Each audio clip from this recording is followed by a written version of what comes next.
So this will be kind of what we'll use as a map. It might change a little bit. But. So today we're going to finish up evidence, and I'll send you guys out an exam. The exam won't be due for a week. You'll get the exam.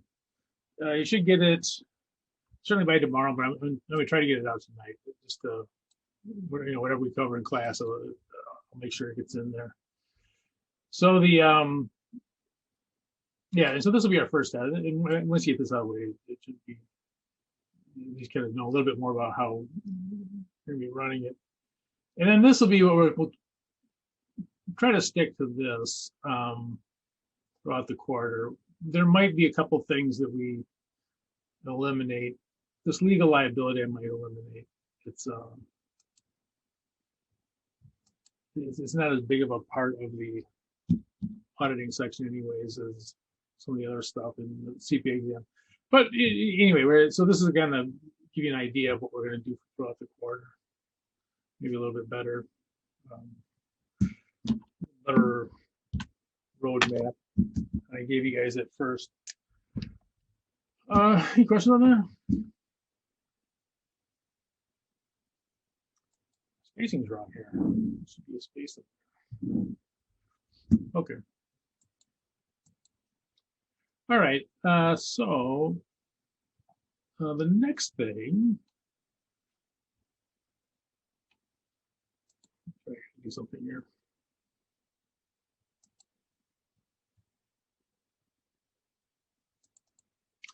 Okay, I think on the audit evidence from last week, I think we stopped on page 3. So I think we're starting on page 4, if I'm not mistaken.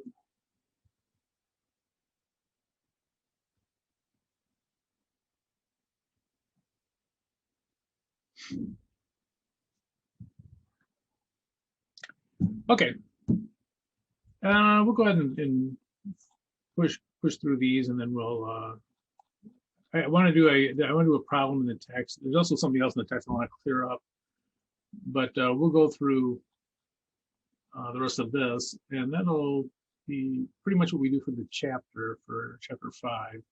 We'll do some problems, and we'll do some multiple choice problems too. Okay, audit documentation. These are usually called the work papers.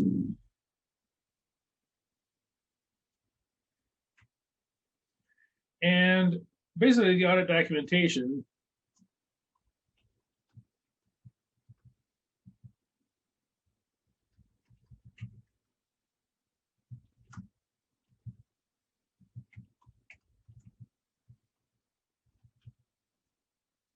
supports the opinion in the audit report. It generally, it's almost like getting evidence for court.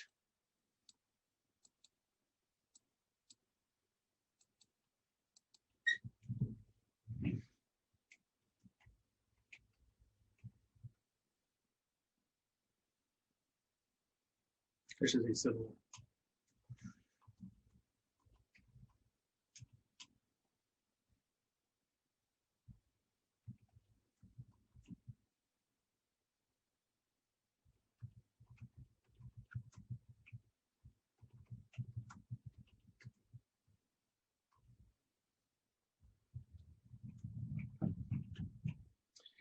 And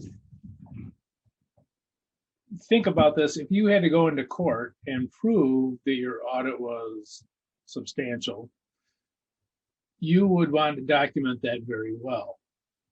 And so when you talk about your work papers, they'll have all the procedures that you did, exactly what you picked, what were the, how'd you pick your samples, what'd you come up with, what was the results of them, all that kind of stuff will be in those work papers. Any problems that you had would be documented in those work papers.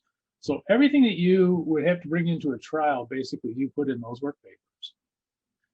Because if the wheels come off, that's what you're going to be doing. Okay, so in the work papers, the documentation is support the planning, performance, and supervision of the audit. And I'm going to focus on the supervision. The planning of the audit, we'll talk about in chapter 3 a little bit, but basically you have your audit program, and you'll follow the steps in those programs. One of the things that people, or that some people, I guess, one of the misinformation things about auditing is that you have to know all the stuff to just in your head. Just, you just come and make it up. And that's not really true. You have an audit program that you follow, and those will have the steps in it. And, through the years, they become kind of standardized to some extent of what goes into an audit. And you follow those steps, and that's how you find stuff. I found fraud and all kinds of stuff when I was doing auditing, not because I'm this, auditing genius. It's because I was following the audit program, and that's how we discovered it. So anyway, the audit program is something you're going to have in there. It should obviously be set up to catch all of it. But one thing about the supervision,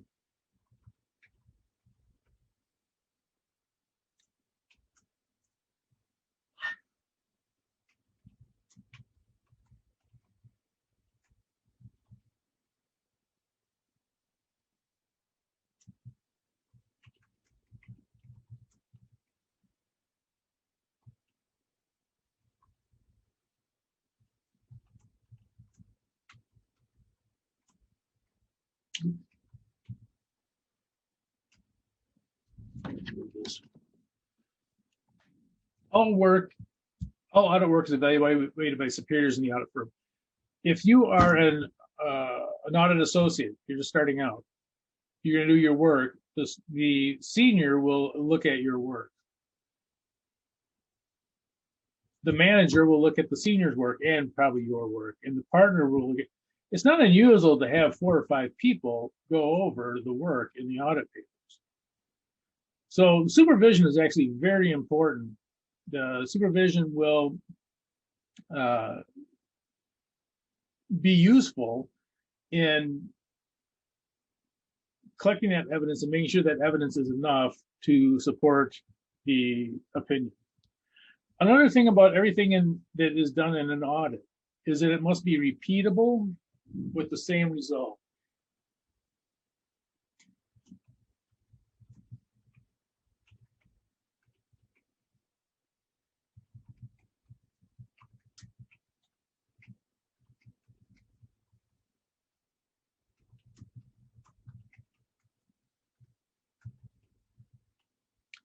And what I mean by that is that when you collect the data, let's say you pick a sample for testing something, however you pick that sample, someone else should be able to go in there, do the same sample, and come up with the same result.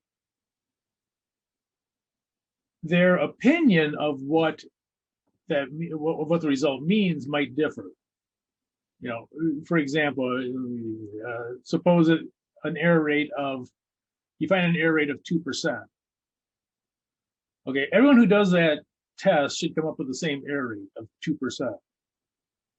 Now, someone might say 2% is good, someone may say 2% is bad, but that 2% should be the same result. So the other evidence should always be repeatable with the same result. So that, if I pick the sample and you pick the sample, as long as we're picking the sample using the same terms, we should come up with the same sample and come up with the same result. Okay, and this is at the most basic. It's the work papers are there to support the audit opinion. I put that up on top too. That they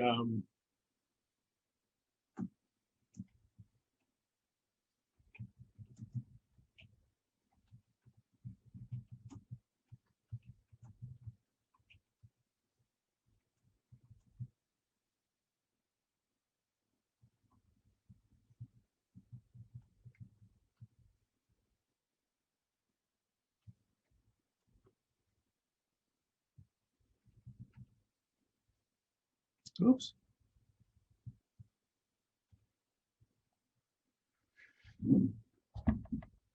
So the main purpose of it is to support the opinion. Work paper review. 2 different flavors of these.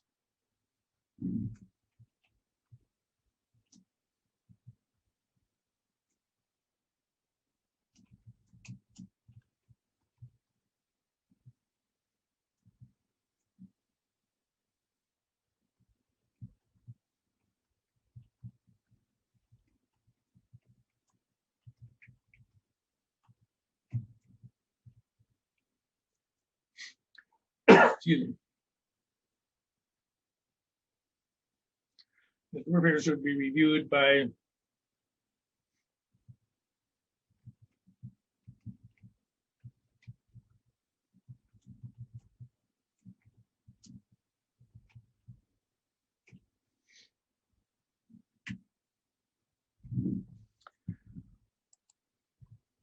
PCAOB is a little bit more there for issuers.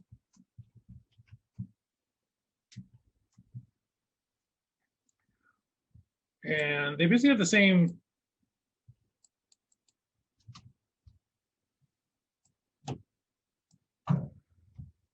idea, but this is important.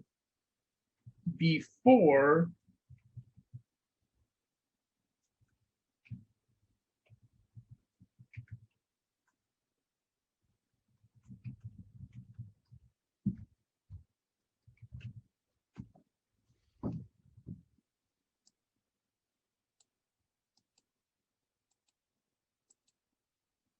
so the AICPA, they review the work papers, are reviewed. It can be done after the report is issued by the higher ups, and the company, usually someone who is not related to the audit, will look at it, first revise.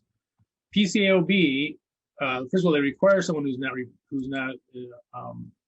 related to the audit, but also that the review must happen before the audit report is issued. So the PCAOB is a little bit more strict in that they say, no, before the report goes out, we have to have basically a third party look at the, at the work papers to make sure they support the opinion and all that kind of stuff. So PCAOB, again, this is for issuers, this is for publicly traded companies, higher level standard that you do not issue the report until someone else has looked at it. So review of the work papers is done by ACCT members for quality control. PCAOB, it's done also for quality control, but it's done before the audit report is issued. Okay. All right. Work papers are kind of divided up between a permanent file and a current file. Permanent file is something you'd use every year. The current file is only for the current year. So if you look at the permanent file, they'll talk about the corporate charter. You have a chart of accounts, something that goes from year to year. Organizational chart, you'll update this every year usually.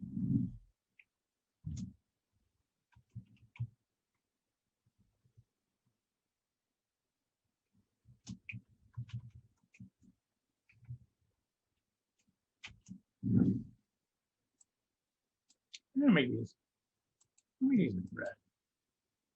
That's what I should. Yeah, that's what I should do. I should make my.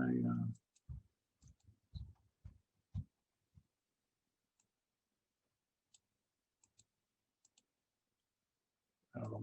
Maybe that makes it worse.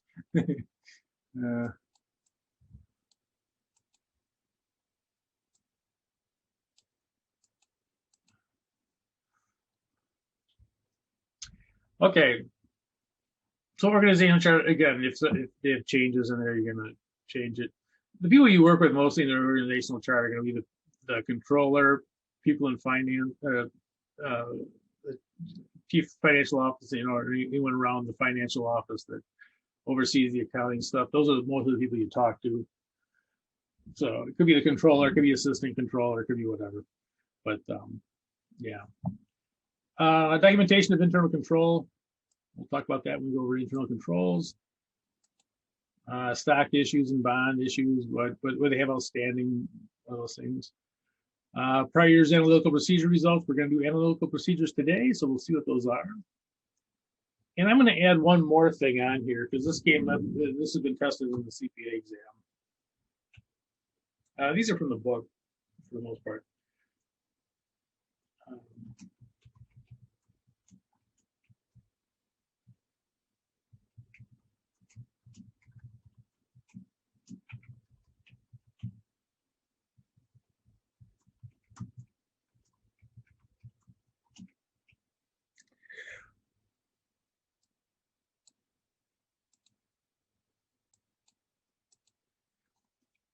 Ending balance sheet accounts from the current year.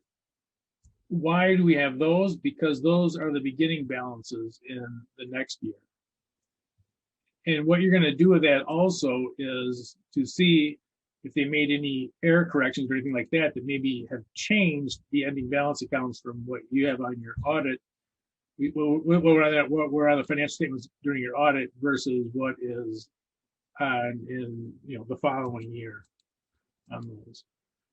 So the ending balance sheet accounts from the current year, because those will be the beginning balances in the next year.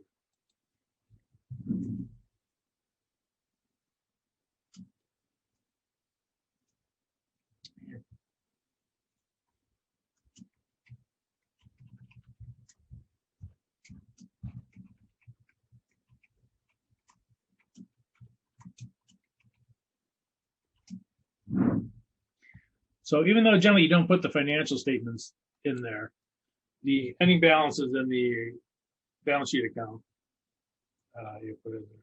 I'm going to go to the next page.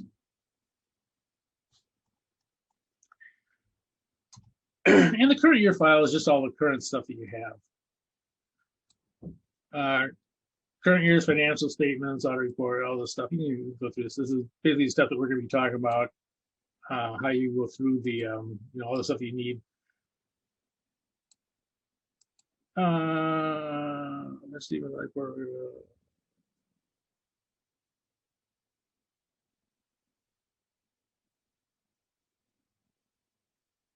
There's some of the results of testing in there. That should be in there somewhere. So anyway, so the audit plan, audit programs. This is one that's kind of funny, but if you go through the extra stuff, minutes of the important committee meetings, and the minutes are just what? What are the minutes of a meeting?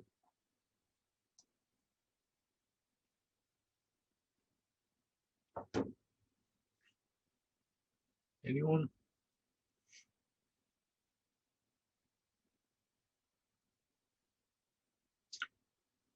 All right, the minutes of the meeting are just they're just the notes.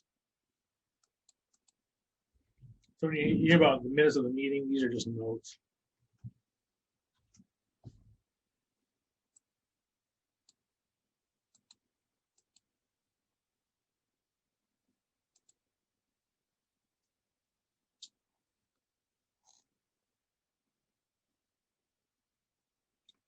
Okay, who owns the work papers?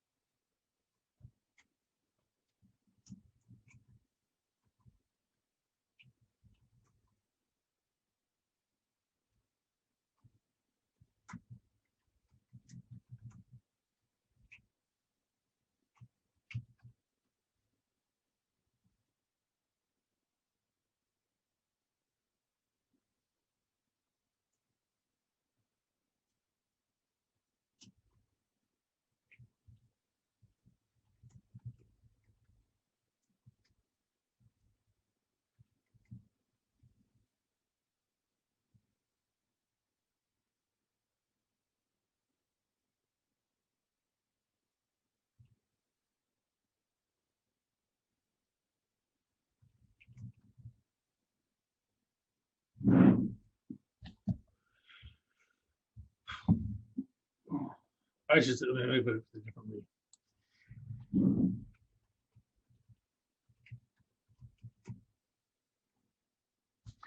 Okay, auditors own work papers.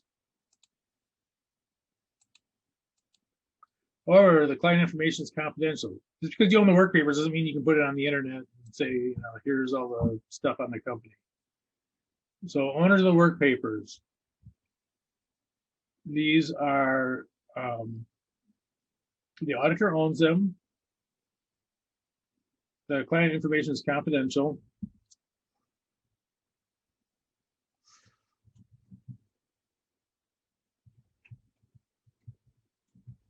The work papers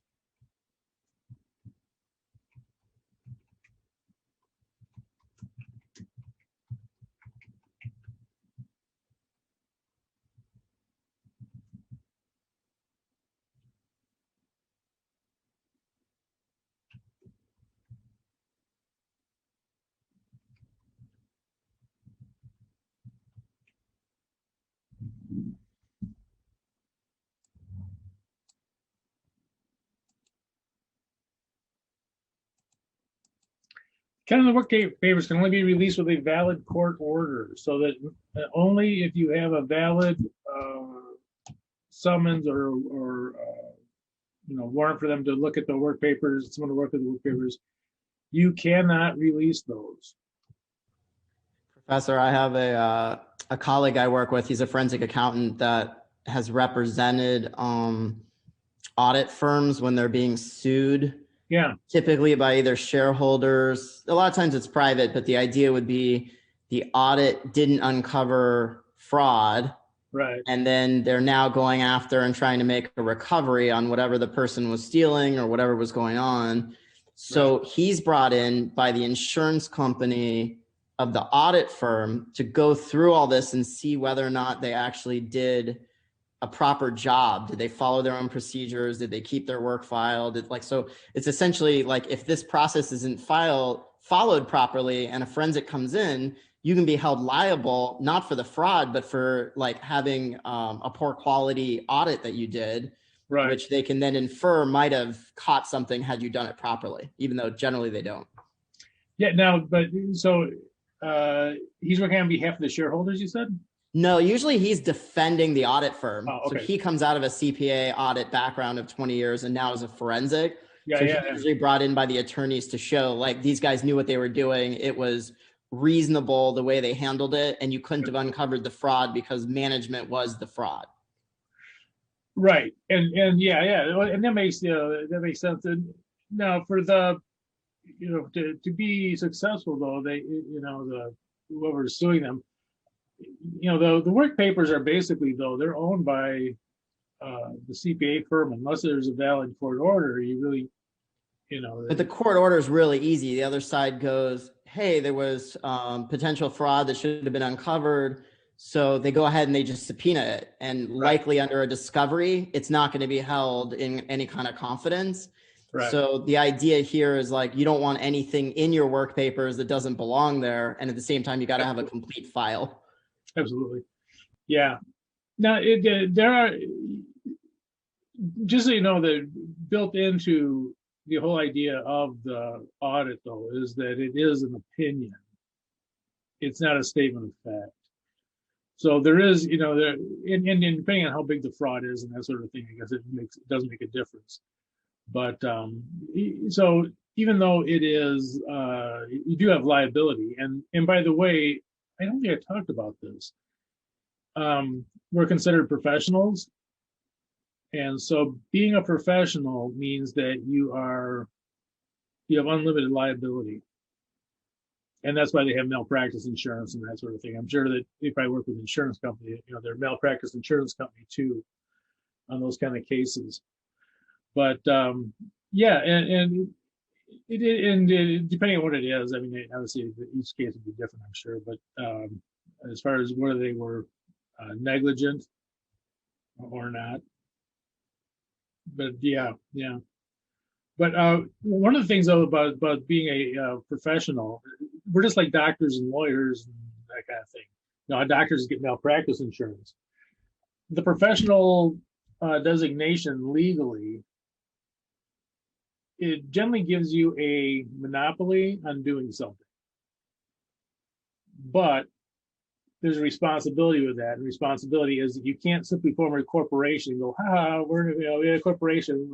Corporation will go bankrupt and we'll open up a corporation tomorrow in the same place. And none of that stuff happens with professionals because while you're given a monopoly, you are also held to a higher standard. And one of those is you have unlimited liability. So, that they can come take your, and anyone in a CPA firm, they're all joint, they have a joint liability. You can have nothing to do with the bad audit and end up paying for it if you're part of it. If someone in your firm signs off on a bad audit. But yeah, so yeah, you generally don't, you don't give those out though unless there's usually a subpoena or some kind of a court order. Simply a lawyer sending you a letter doesn't do anything. But if if they do get a subpoena or some kind of a court order to do it, I guess there's some states now that are actually not allowing it. They're saying that it's confidential information similar to what a lawyer has. But yeah, So anyway, that documentation though is what you're going to use in court. And by the way, if you think about it, when I talk about this, that a professional, for instance, you can't practice medicine without a medical license. So when they give you that medical license, you're now what they term a professional. And so that professional designation, comes with it, this unlimited liability. And the same thing for CPAs. You're the only ones who can do audit. You have a monopoly on doing audits. However, here's the hook: you have unlimited liability for it. Lawyers do. Okay. So the question is, how long do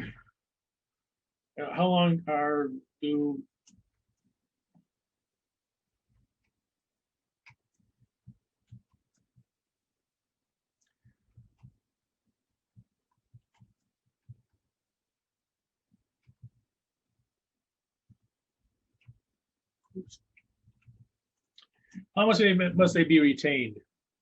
And one of the things that came out of the Arthur Andersen Enron debacle is that Arthur Andersen started destroying all their work papers.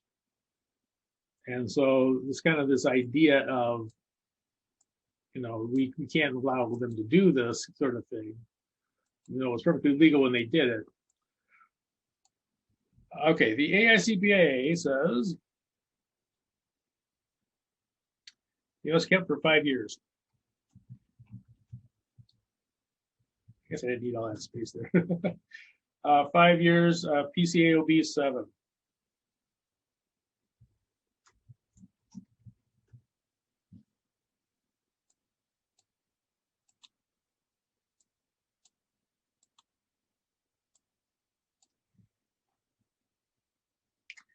So, audit documentation, AICPA. So this is for non-issuers. Put that in here.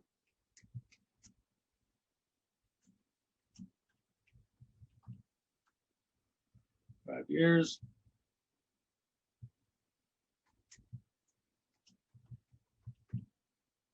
Seven years.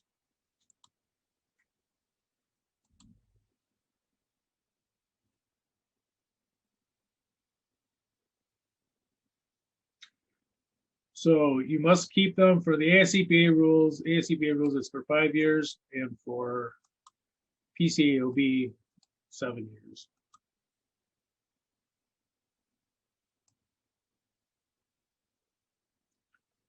Okay, changes to the audit. Now the question is,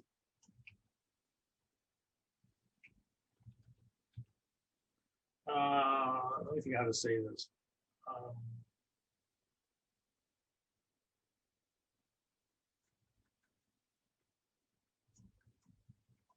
How are the, oops.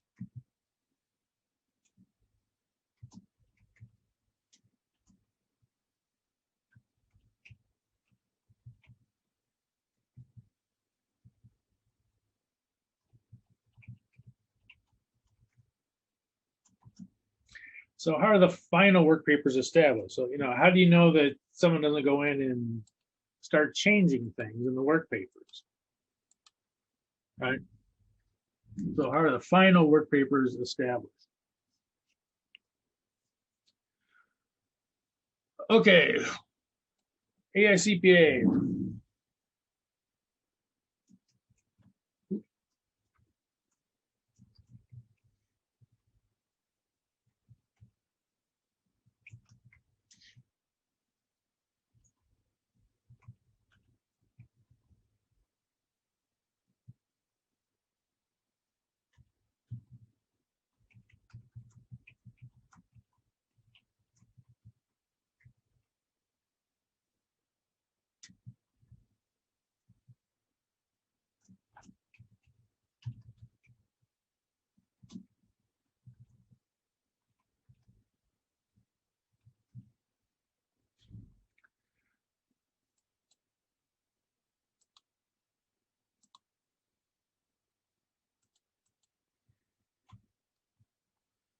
AICPA, the auditors have 60 days to adjust the work papers.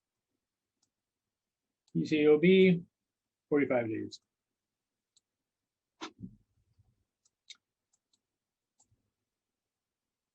And like Jason said, for the most part, it's things that they're going to take out. You know, they'll have enough in there usually to support their opinion. That's not, you know, they're not going to take any of that out.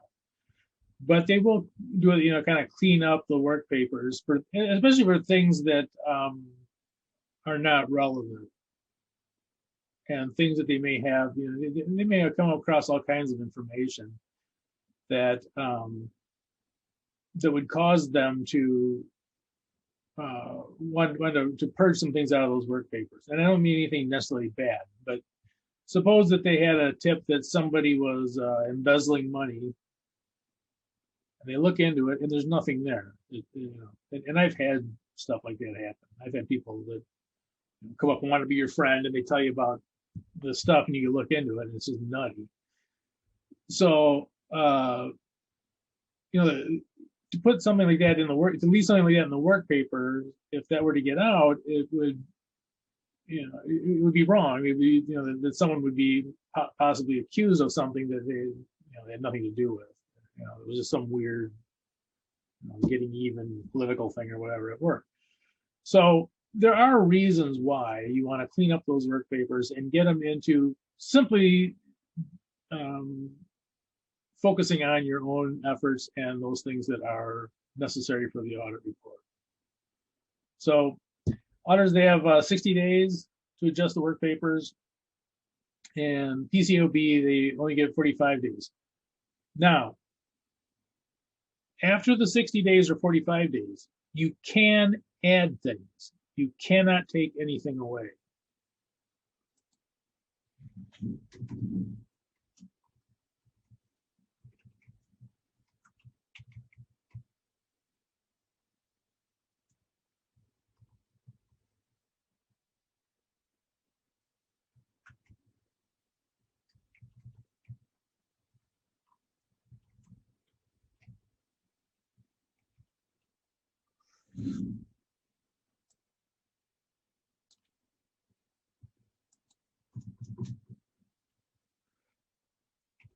For example, maybe there was a lawsuit that you they had a contingent liability. Okay, we're getting sued for $6 million, and you know, they put it in the financial statements and all that.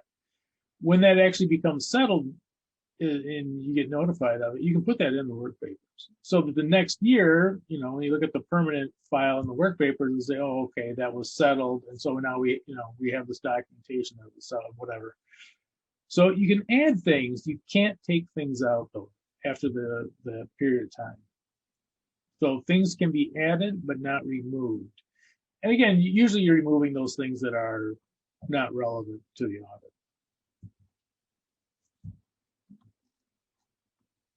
So AICPA, if it's a non-issue, these are non-issuers.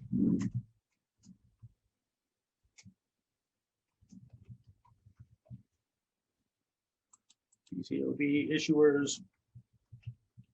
So non-issuers, you have 60 days. Non-issuers have 60 days. Issuers have 45 days. So if your client was an issuer, you have 45 days to clean it up.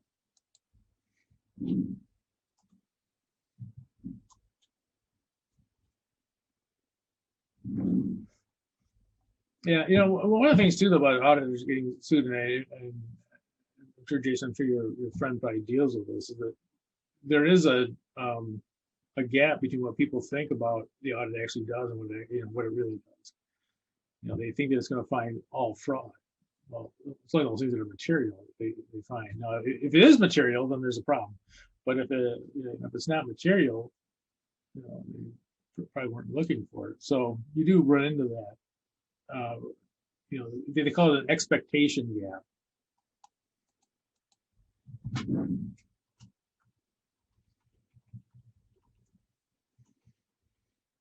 And that is, there are some people that think that the auditors will find all fraud.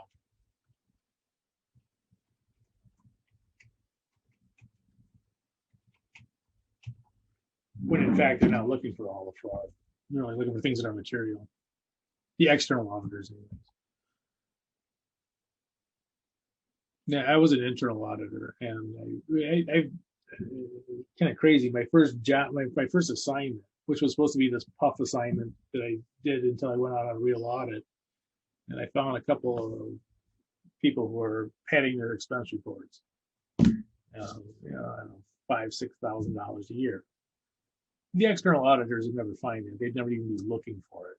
You know, it might cost more than $5,000 or $6,000 to find it. So, you know, as an internal auditor, we look for all fraud. As an external auditor, they're only looking for those things that are material. Okay, the financial statements. We generally have 5 categories of things on financial statements. The income statement usually has revenues and expenses. I'm including gains and losses in there too, you know, pluses and minuses. And then we have a balance sheet. We have assets, liabilities, and equity. Now, if you're an auditor, of these 5 categories, which one is the easiest to prove?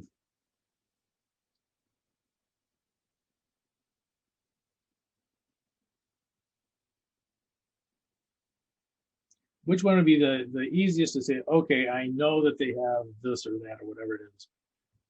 Which one of those would be the easiest to actually verify?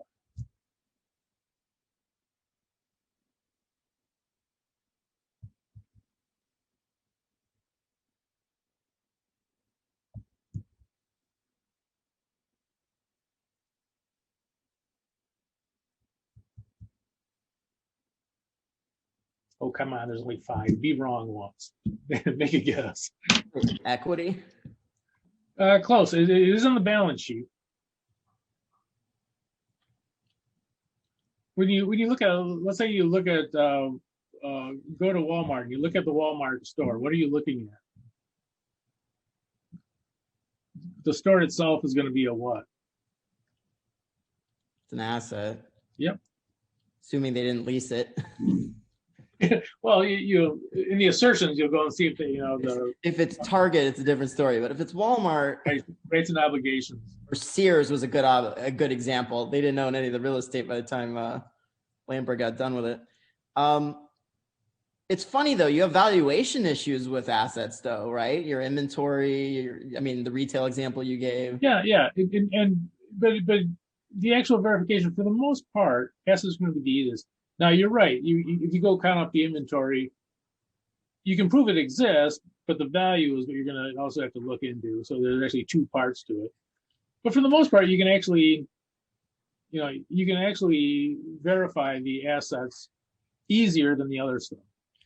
Now, are you familiar with the Satyam fraud in India? They had a multi-billion-dollar asset fraud, a misrepresentation of their actually their bank accounts. There was $1.4 billion just not there. Oops. In cash. Oopsie daisy. Yeah. Even funnier that the biggest fraud in history, I think it was Parmalat. Something like that. It was a European country. Anyway, they had a confirmation, a copy of a confirmation on one piece of paper from the bank that they gave the auditors for $5 billion. And the auditors took it. I think the auditors knew that it was, but no. But one of the things we'll talk about though is cash. It's kind of unusual to have that in cash because that's more likely a banking problem than anything. Because cash is one of those accounts that, for the most part, you can audit 100%. Yeah, if you get bank statements, you should be in good shape. I mean, yeah, you can get bank statements. You can cut off bank statements. You can get, you know, there's all kinds of things out there that you can get. You get those bank statements sent directly to the auditors. So cash, for instance, is one of those things that is actually a really good one. And actually, that's what I'm going to focus on next here. But let's go to the balance sheet. You know, you can if you can get the assets, which are usually the easiest. The next place you go to are the liabilities. And notice what happens here. If the assets are okay, The liabilities are okay, Your equation balances. right? Then this is probably okay, right? So your equity is, must be okay. If those two are okay, then your equity is. If these are correct, this is correct. I Then mean, I guess unless they're cheating on their revenues minus expenses, right? So unless they're misrepresenting that year. well, and even so though, I mean, they might, if the equity is correct, that means the income must have been correct. Okay. Now you're right though that the revenues may have been overstated and they overstated the expenses to come up with the same. It'll show up in AR though. So Right. Yeah. Yeah. So it is possible there's still things are going on, but generally, if these are okay, then this, at least in total, must be okay. So, you start with the assets and kind of work your way around. This is the usual way that people will, or auditors will do audits. Now, here, let's take another one. Let's take a more concrete example though, and look at cash. Okay, so part of our, we look at the cash account. Okay. Well, while we're verifying the cash account, let's see here. So we're looking at money coming into the cash account. At the same time, we do the cash account, we'll be verifying the revenues, right? Because I mean, if cash is coming in, it'll be going into the revenues. We'll also have, how do I leave my shapes up here? I usually leave my shapes up when I go hang.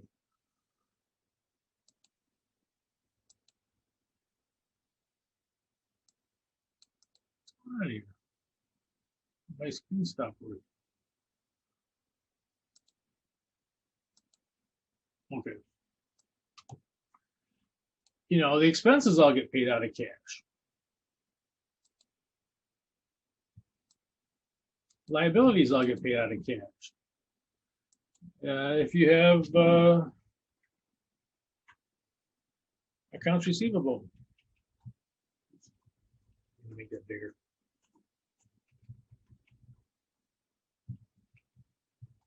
Maybe made it too big. Let's just call it AR. How about that? This will also be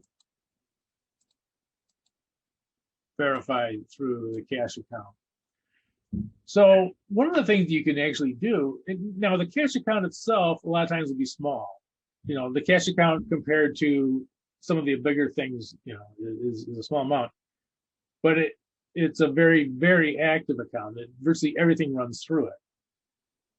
So if you have sales and cash, that runs through the cash account. If the sales are on account, it goes into accounts receivable. If the accounts receivable runs through the cash account. Any expenses, if you pay the expenses or if they are accounts payable, whatever you do. So a lot of things go through that cash account. So while you're proving the cash account, which is generally one of the easier accounts to prove, it's a risky account, but it's one of the easier ones to prove. While you're proving that cash account, you can actually prove a lot of other things on the financial statements. So one of the things that we always do is, in auditing, we try to do the easiest thing. And one of the easiest things is to go through the asset. And when you're going through inventory, there's things to check on the inventory. Do you own the inventory? Is it on consignment? Is the count right? Is the valuation right? There's all kinds of other things to look into.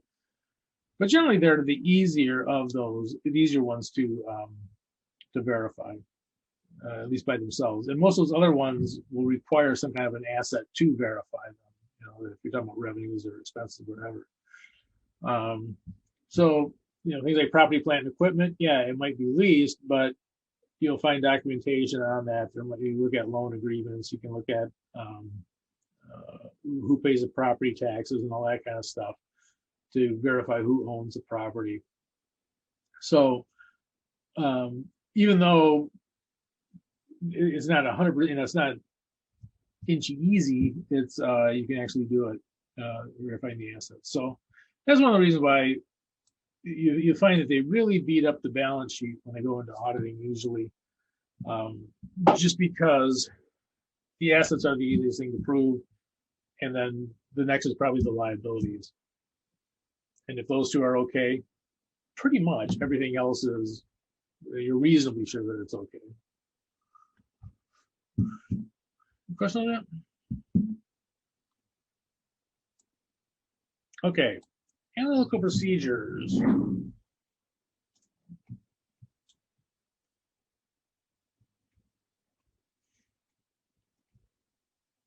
Oops, turn the caps off.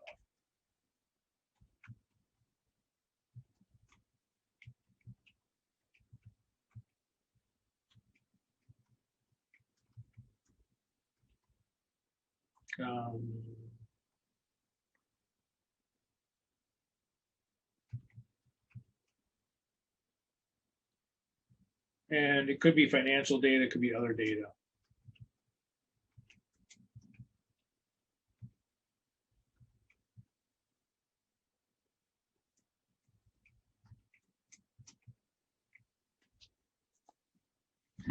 So you're looking for plausible relationships between data that it makes sense that they would that they have some type of relationship. You know, a lot of times what we're going to talk about is ratios, and we're going to talk about one on today. Most of these are ratios that we're talking about.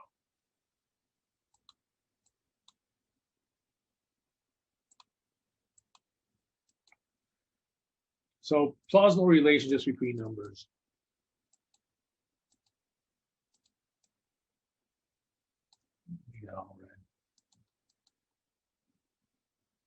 Okay. So if we had this situation, I think I talked about this the other day. So we had 2019, we had revenues of 260,000 and advertising expenses of 31,000. Okay, so that's what you had in 2019. Now, you'd expect that there's some kind of a plausible relationship between revenues and advertising. Right? I mean, the more you advertise, the more you sell, or the more commissions you pay, or you know, you would just intuitively think that there's some kind of relationship between those. That the more you sell, the more your advertising goes up. You know, or you pay more commissions or whatever it is. So if you run into this situation where you think, okay, there's some relationship here between revenue and advertising, you come over here and okay, revenues goes up and advertising expense went down.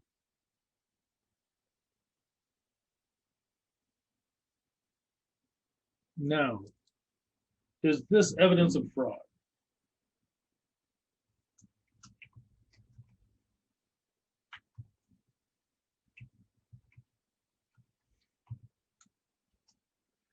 When you see this, you call the police department? No. No.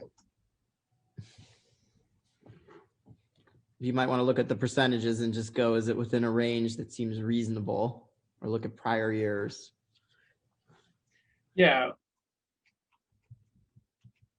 And you might also want to You ask questions. Look into it.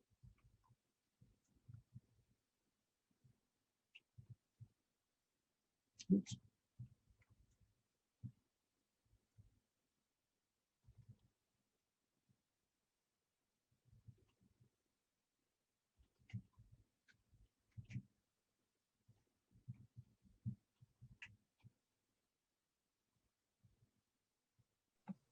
And in this scenario, would it really be the auditors to look into it, or would it be management? Well, you're gonna rely on management to supply you with whatever it is you need to look to see. You know, the advertising expenses, how they came up with it. You probably want to look into the previous year too and see how they came up with that. You know, how they came up with that one too. It could be another. It could be like their largest client bought one more order and they didn't have to spend any advertising because they won the new client and now they didn't have to pay for the second year's revenue or whatever. Yeah, there definitely could be plausible reasons why, and for most companies there are. I mean, for most companies that they aren't committing fraud, but you do have weird things happen sometimes with the numbers. And sometimes sometimes it's the plan, sometimes it's not. Yeah, so advertising is one of those things you would think would be a relationship, but at the same time it may not be. And it could just be that they found a more effective way to advertise, or whatever it is. But you definitely it'll point you in the right direction. So analytical procedures themselves are usually not direct evidence of fraud. This is not direct evidence of fraud, but they usually point you in the right direction.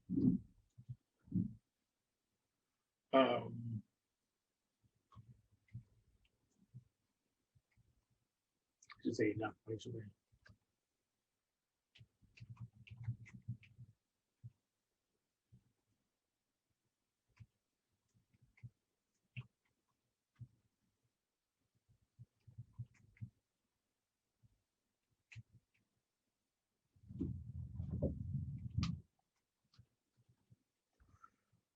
All right, so that's kind of sloppy writing, but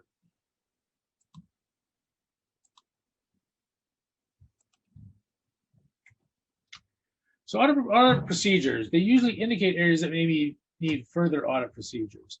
So those procedures themselves are not necessarily the evidence, but they say, look here, because this doesn't look right. And so you look into it. And analytical procedures find something like 90 to 90, whatever, I've seen all the way up to 98% of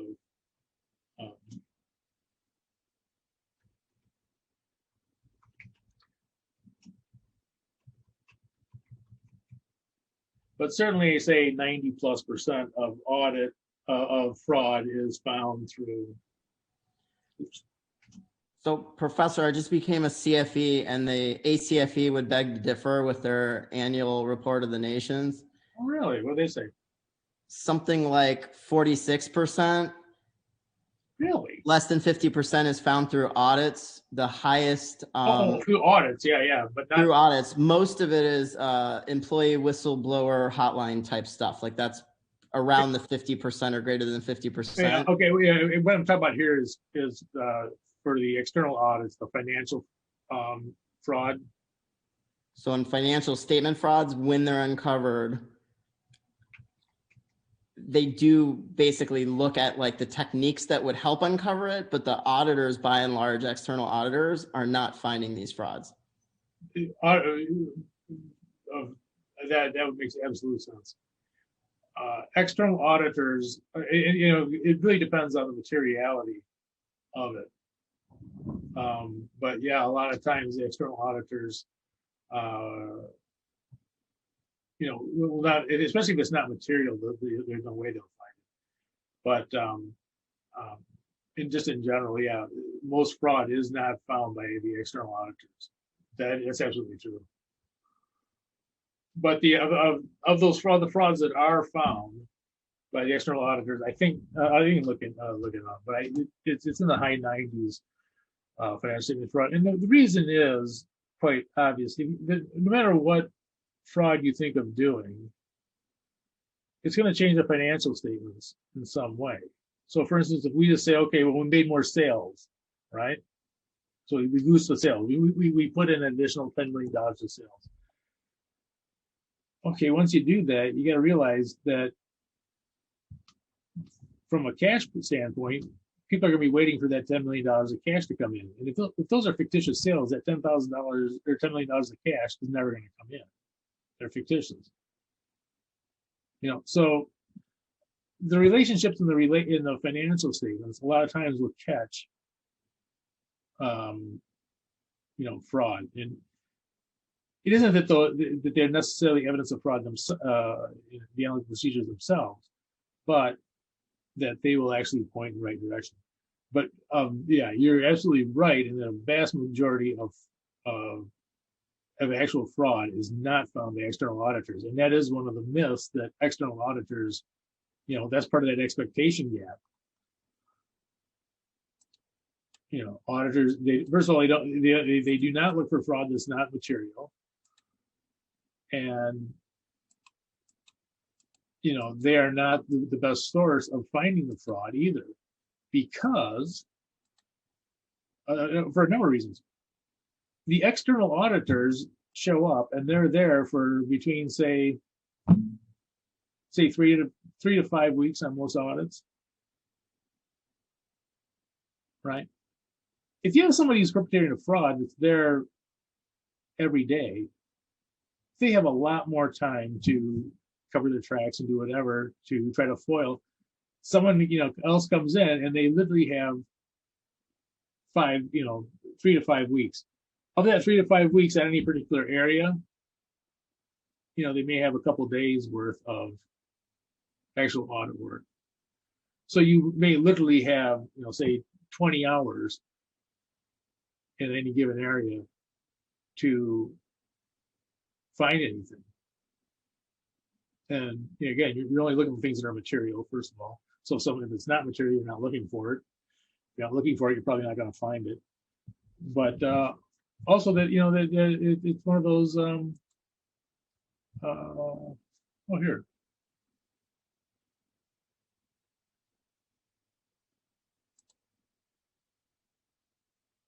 Oh, saved it. If you look on page 19, this is kind of interesting. It actually breaks it down, and this is all frauds, but the type of fraud that you would expect to be found by the external auditors would be financial statement frauds and not necessarily asset misappropriations. So obviously, Right. if people are stealing, they're not going to find it. Right. But if you look at this, it's kind of interesting because the internal audit has a much higher percentage than external audit. But this was one of the most surprising things that I went through this forensic program, finding out that like the traditional audit function isn't finding fraud hardly at all. No, it's only material. And like I say, the fraud that I found two guys, you know, their expense reports. By the way, it was, you think you find fraud and you go, oh, goody, goody. It doesn't always work out that way. Yeah, so the fraud that I found, there's no way the external auditors would even have looked for it.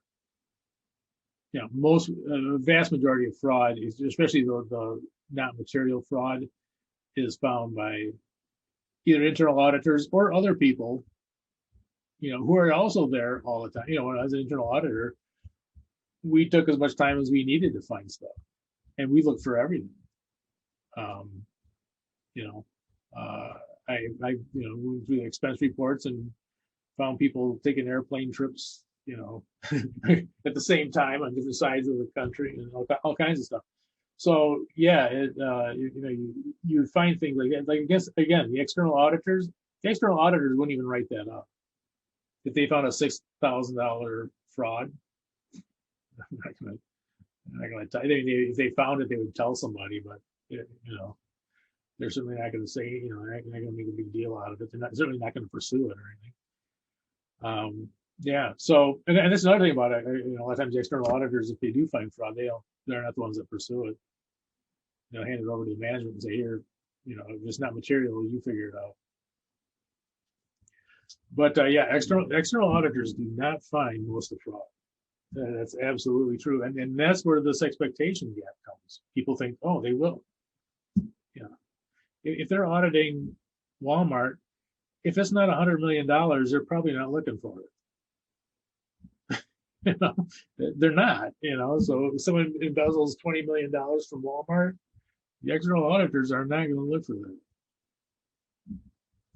I mean, if they come across it, obviously they'll do something about it, but they're not looking for it. Okay.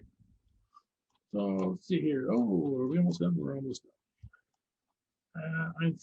What time is it? Okay. Okay. But I will take a look at that audit. I downloaded it, so I'll take a look at that. Maybe take a break or something. Take a look at it.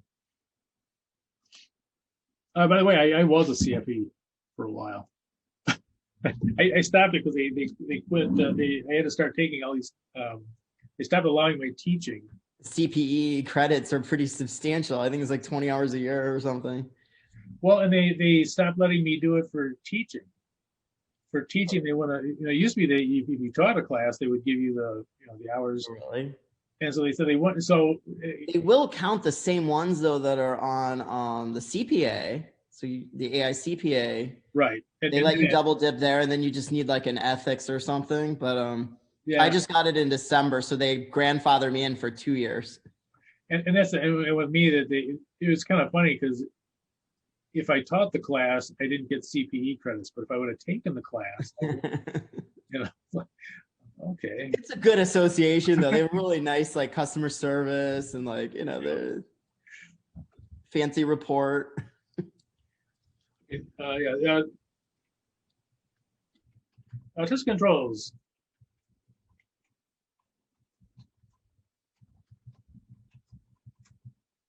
These are tests to see if the clients, oops,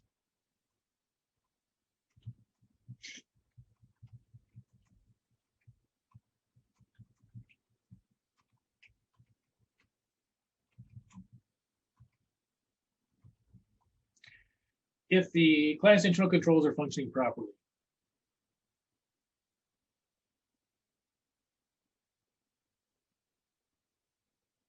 So you'll test. So, for instance, if they have that they have to have on checks over $5,000, they have to have 2 managers sign off on it. They'll test to see if of all the checks that are written for over 5,000, if there's 2 managers' signatures on them. So that testing, you're actually testing the controls. And these are yes, no tests. They're looking for what they call attributes. Are there 2 signatures on the check? There either is 2 signatures or there's not 2 signatures. There is no test. These are not dollar tests.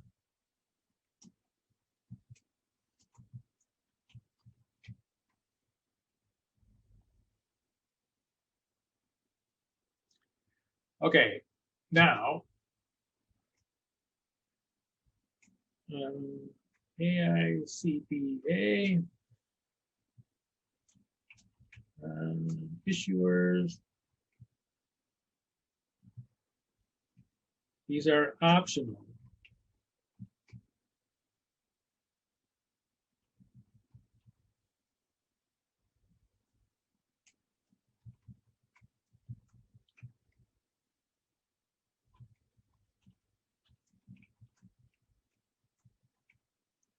Test controls are only required if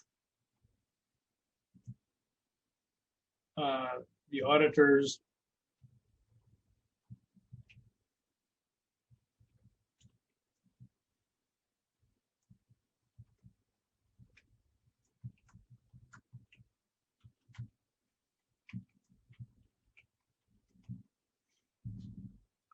okay. Let me.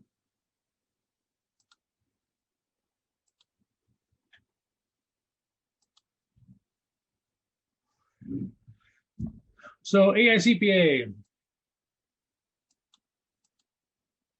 for non-issuers, optional. Test controls are only required if the auditor intends on relying on the internal controls. If you're not intending on relying on the internal controls, you do not have to do these for the AICPA for non-issuers. So they're only required for auditors when they're intending on relying on the internal controls of whatever it is, inventory or cash or whatever it is. So they're optional. You only do it if you have to. PCAOB.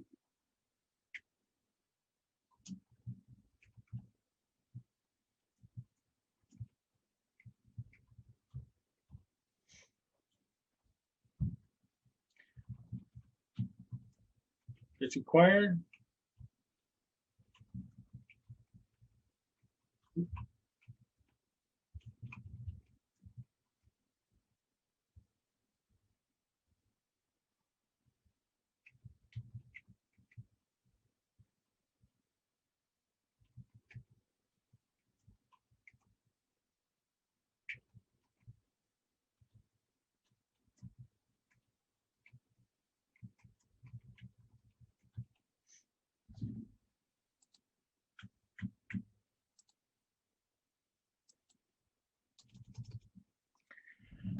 So internal controls, so the test controls.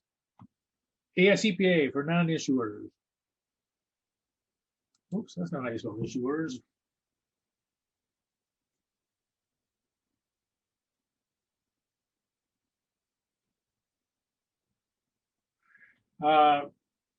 Non-issuers are optional, only if you rely on the internal control, intend to rely on the internal controls. So if you're not going to rely on the internal controls, don't have to do them. PCOB, you are required to do these. The test controls are necessary to provide an opinion on the internal controls. And so the PCOB, you give a audit report. Oops.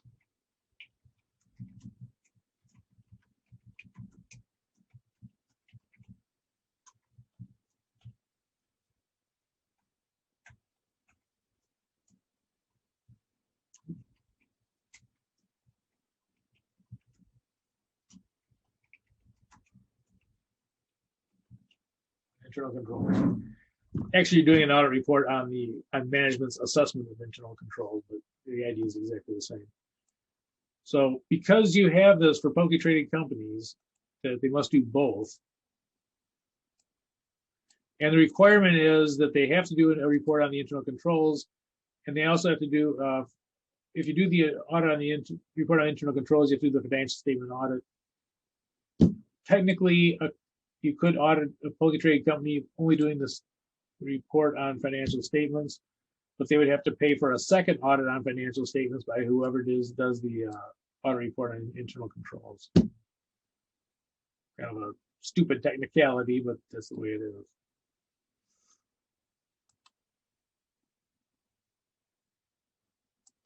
Okay.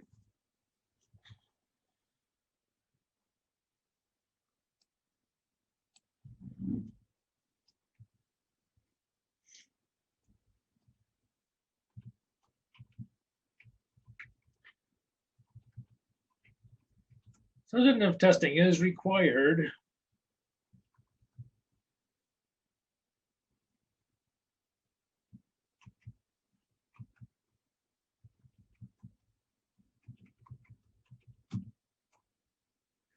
For all material accounts. And that's both AICPA and oops. You cannot simply rely on the client's accounting records. And these are testing for dollar amounts. Test them.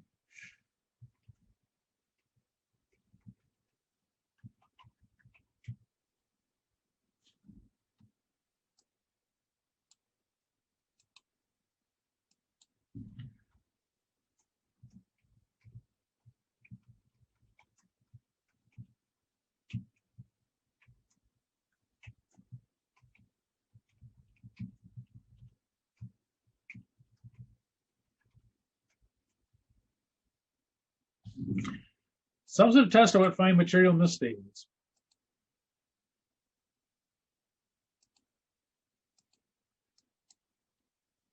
And actually, we did the sampling. That classical sampling is one of the types of substantive testing.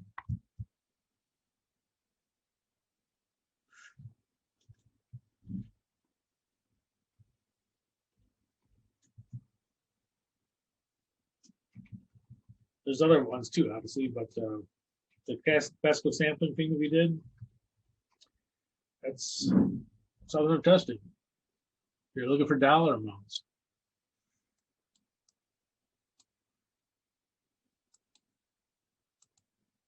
You do not find dollar amounts when you're doing tested controls. And if you think about it, there's a reason why. I mean, you know, so these are just yes/no tests. These are like flipping a coin, kind of those kind of tests, binomial. But just because the controls are not good does not necessarily mean the financial statements are misstated, right? I mean, suppose we're testing for the you have to have two signatures on $5,000 checks. if you run into checks that don't have two signatures, it doesn't mean that those checks weren't valid. They weren't for valid purposes for the business and all that kind of stuff. It just means they didn't follow the controls. So it could be that even though they have bad internal controls, their financial statements are not misstated. They're not materially misstated. Now, coming down here, this is when you actually do the testing of the accounts that you're going to find those things that are material misstatements. So tested controls do not find material misstatements. They're yes/no tests. Substantive testing, and this is why it's required, these are the ones that are going to find the dollar amounts for misstatements. Any questions on that? So tested controls, you're not going to find dollar amounts. Were these approved correctly? Was the correct amount ordered? Was all there's all these different types of controls you can test. Whereas the substantive testing is simply looking at the dollar amounts. We don't care how it was approved, whether just what came in, or what went out, and looking for the dollar amounts.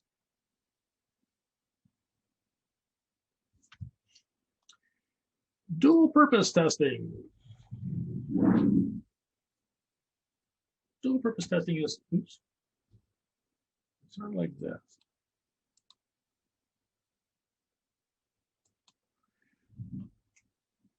Let's say that you have tested controls.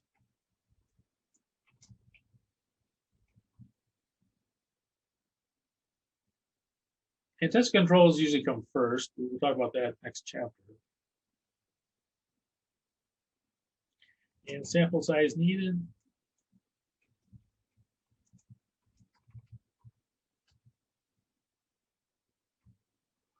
Let's say 150.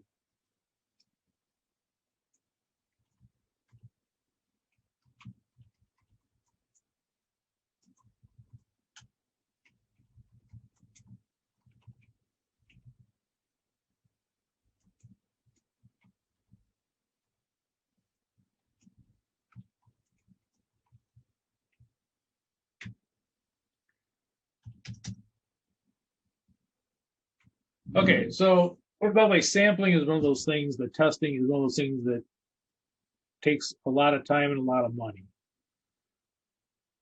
And so you try to do as little of this as you can, obviously getting what you need. But notice that if you pick a sample for test controls of 150, and you need 500 for substantive testing, well, you already have 150 from the tested controls. So what you could do then, if you're going to for the substantive testing, is this. Use the 150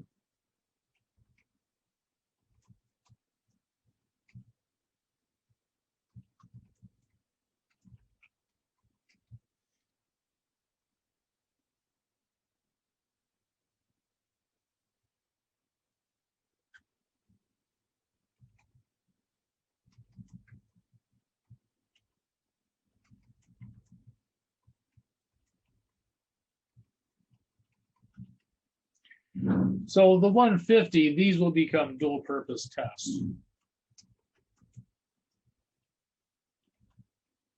Oops. The 150 that they pick for the tested controls, you'll use those twice. You use them tested controls, and then you say, okay, for substantive testing, we just need the dollar amount, so we can easily get that off these tested controls, the dollar amounts, and then just pick another 350 more items to make out our 500, right? So that's kind of what dual purpose testing is. Okay. You guys want to take a break? All right, let's take a break, and then we will. I think when we come back, I think we'll do the analytical procedures problem. I actually want to talk about the chapter. There's a couple things in the chapter I want to talk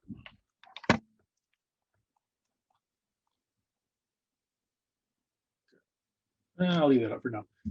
So why don't we say 7:19? Let's say be back at 7:25. We'll start it on some of the problems out of chapter 5, or one of the problems, anyways. Okay.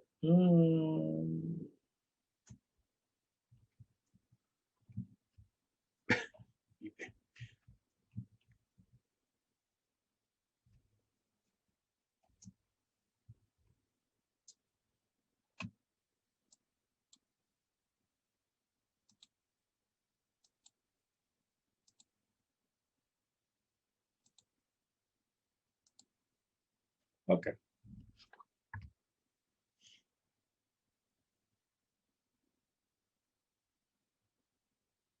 Do something here. I'll put it.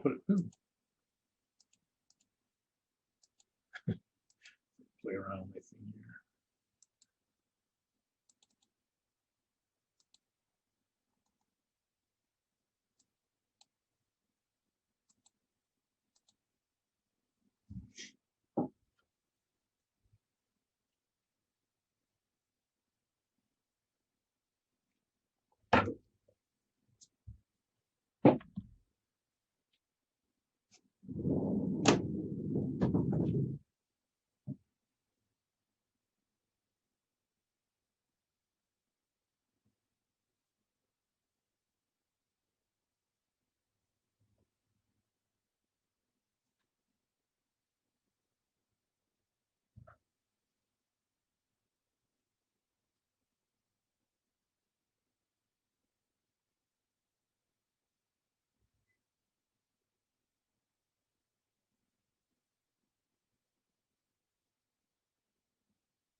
Hey, Jason, you don't mind if I share that with that report you sent me with the rest of the class, do you?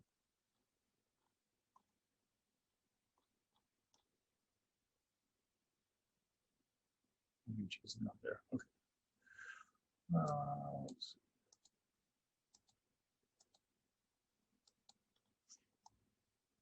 Okay. Well, I just want to go a couple of things in the chapter, and I want to clarify something they have in here that's a little bit kind of funny. I'm not sure where it came from. If you look on the, and this is, with the documents that we talked about, out of procedures for obtaining evidence, and we look at documents and we talk about internal and external documents, and this author, I'm not sure where they got this from, but this is kind of this is generally not the way you see it given. Usually internal documents are made inside the corporate, inside the company, the client, so if it's IBM made the documents. Down here, I'm not sure where they got this from, but this is, you don't want to quote this on the CPA exam. They say external documents are two forms: documents originating within the entity, but circulated to independent sources and generated outside the entity. Okay. Virtually all your auditing literature, I've never seen this before. This is the only book I've ever seen. If they look at the source, and if it came from the company, it's internal. It's not external. So, if I make an invoice, that's an internal document. Even if I send it to the customer, it's an internal document. I made it. That the client made it. So saying that's an external document is not really how you usually see that. So internal documents are anything generally that is made by the client. It could be a sales invoice. If they made it, and here's why that's important, because it could be a fictitious invoice. Just because it's a document that gets sent outside the company doesn't mean that you didn't create, that the client didn't create it. They did. And they could have created a fictitious document. So, like I say, I've never seen it like this before, where they said that documents originating within inside the entity, if it's sent to outside sources, is considered an external document. And you're taking the CPA exam, anything created by the client is going to be internal. And because it's internal, it's a lower level. It's a little lower level of evidence. Because they're making it themselves. They could make anything themselves. So that's one of the problems. Another problem, I think, is only in the solutions manual. I haven't seen it in here. But also copies of invoices and things like that are not considered good evidence. They're not considered. You never want to get a copy of something. You always want the original. Insist on the original. Don't get a copy of the contract. you insist on getting the original contract. Now, you might make a copy of it for your work papers, but that is, your copy of the original. So you always get the original. And one of the things that they mentioned in this chapter is that if they have strong internal controls, the copies are okay. No, they're not. And if you think about it, having any company that has strong internal controls, you should be able to get you the original document, whether it's the original document itself or whether it's electronic or wherever the original document is. If they have good internal controls, you should get the original. So copies are no good. And you take the CPA exam and they say a copy of this or a copy of that, just think about it as nothing. And internal documents are anything that is made generally by the client is considered internal. Anything coming from the outside, made by someone outside of the client, a bank, a vendor, customer, those are external. Okay, so that generally the external documents are generally better, but they come from someone outside the place. Okay, well, here's what I want to do. To look at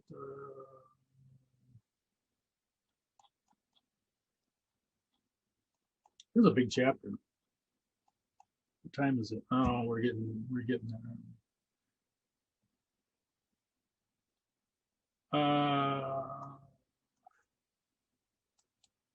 You know what? I think I'm going to postpone the chapter 5 test.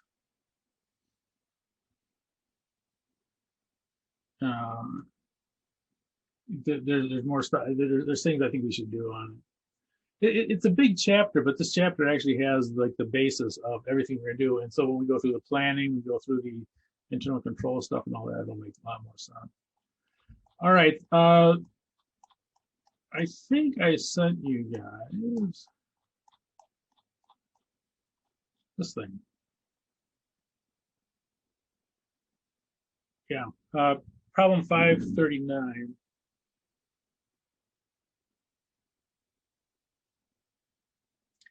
And this is a good kind of, it's almost like a mini case of how you do analytical procedures. When you look at analytical procedures, what do they tell you? The ratios and so forth. How do you use those to plan your audit, basically? And I think I sent you guys a sheet on that. Maybe I'll get out of here.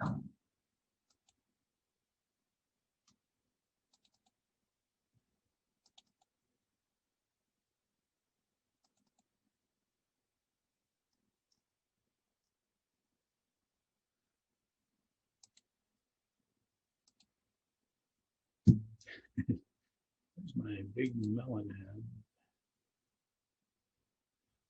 Okay, I think I sent you guys a sheet that looks like this, where you can actually write in the different spots. And I don't think I'm going to write in. I think we'll just talk about them, and you can write in whatever you need to write in on those. But so we're going to kind of look at how we look at ratios and how we sort of decide what the problem might be, where the problems are. And then also down here it says, okay, what are plausible explanations for it? Sometimes there's reasons for whatever it is. If sales drop by 5%, there might be something reasonable. Okay, well, we're in the middle of this COVID pandemic, and the whole world's is in a recession. So there could be things that are plausible relationships. So when you think about why things don't always what you're looking at, why it doesn't always look how you'd expect, there could be reasons for that. So all right, so let's go to where am I at here? Nope. Nope. Okay, so this is on page I don't know.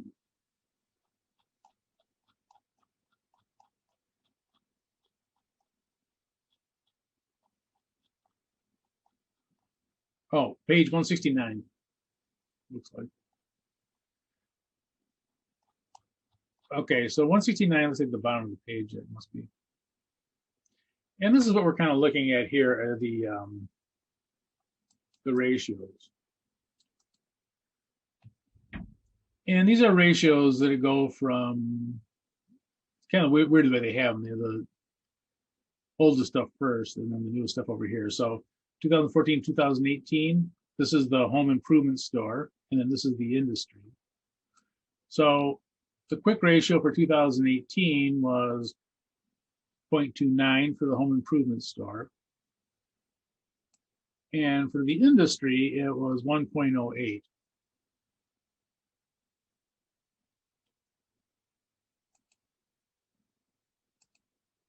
So looking at our answer sheet, what's the risk here?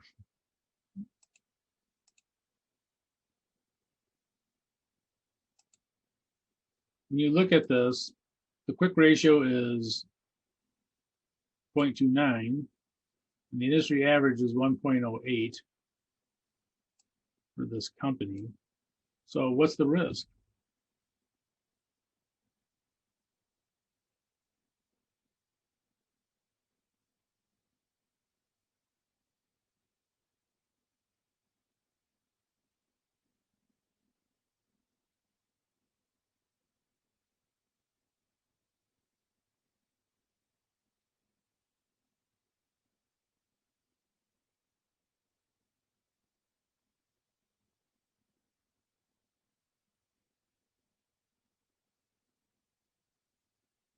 What does a quick ratio tell them?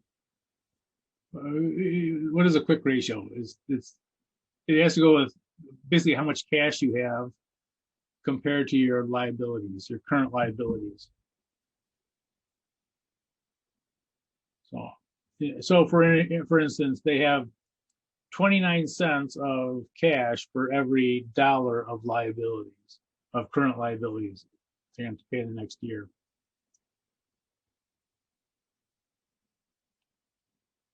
So what's the problem if they have 0.29 and the industry average is 1.08? What would you be worried about as an auditor?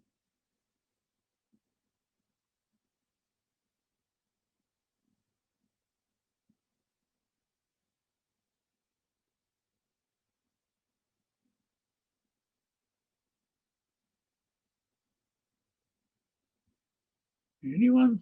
Are we worried about their liquidity, which could lead to a bankruptcy? Like if they don't have enough cash to cover their liabilities? That's exactly it. Do they have enough cash to keep going? They might go bankrupt if they don't have enough cash. So the risk here is that the company doesn't have enough cash to keep going. And by the way, people think that losses cause bankruptcies. They actually don't. It's a lack of cash that causes bankruptcy. So, you see companies that have been losing money for years and they're still, fine position because they have enough cash. So, you're worried that they may not have enough cash to go along to keep going. Okay. Well, what could be a plausible explanation for that?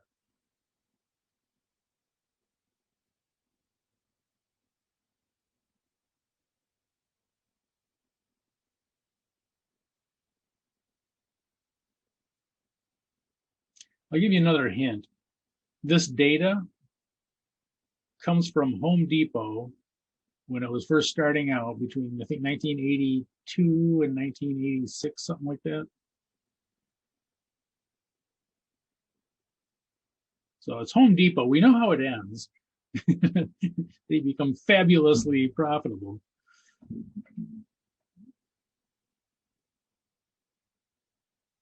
And if you spent like $1 on a share that, back in when we first started out there, for every dollar you get, I forgot, $13,000 back or something. So we know how it ends up, but what would you think Well, what do you think was happening at Home Depot? These years aren't the right years, but when they first started out, what were they probably doing? They're probably growing very quickly. So this could be a plausible explanation of this could be that they are just growing very fast and that their cash has not kept up. And one thing, it sounds odd too, is that a lot of times companies that have very fast growth go bankrupt. And people are, well, how's that possible? Because they open up all these stores, they have all these initial costs that go out. They don't plan for the cash. They don't have cash. They can't pay their employees. They can't pay their vendors. The stores close, and they go into bankruptcy. So that's not an unusual situation. If they don't plan for it right, they can grow right into bankruptcy, even though they have a very good business plan. I shouldn't say plan, but a very good business because they don't plan for the cash. Is it also possible that they're becoming highly leveraged, so each dollar of cash is going to pay the liability of their debt? Definitely could be. And there actually is one more plausible explanation, and that is, let's see. This is my stupid Zoom thing here. I'm just going to show you something.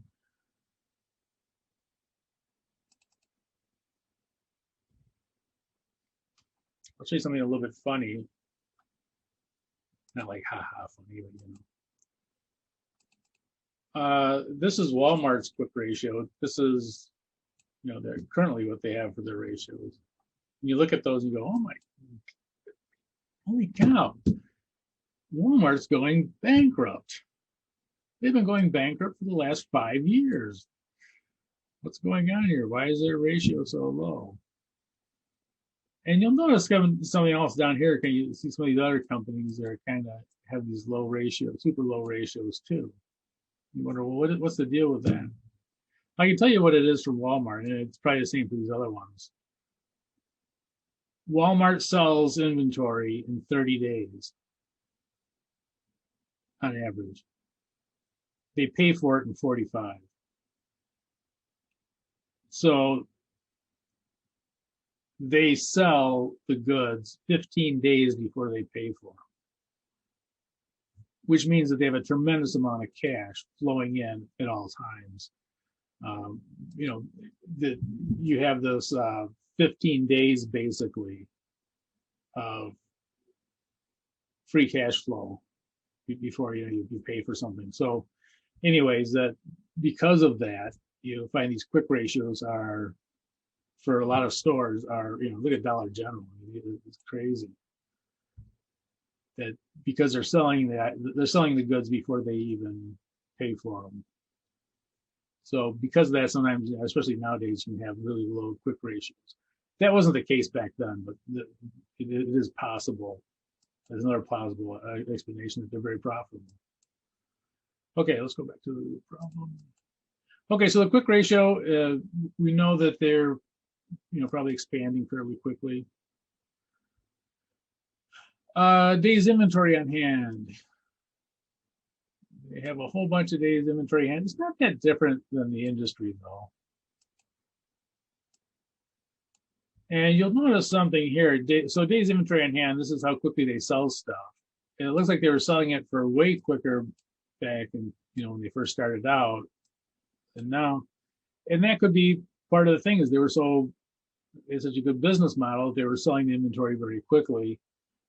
But as you go and open up more stores, you need more inventory, and that inventory needs to be put in before the stores open up and all that kind of stuff. So you have a whole bunch of inventory. Okay, so this one, the danger is that they have too much inventory for days inventory on hand. However, it's not that different from the industry. 80 versus 75, not too crazy of a difference.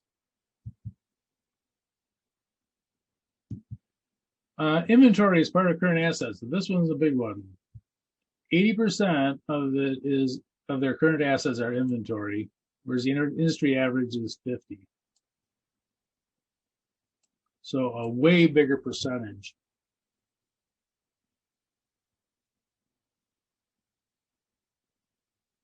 Is in inventory.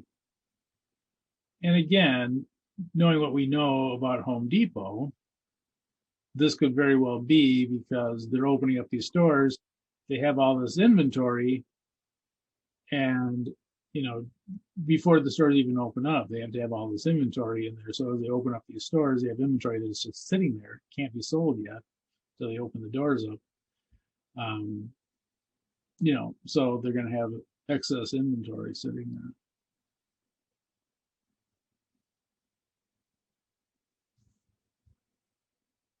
Okay, return on assets.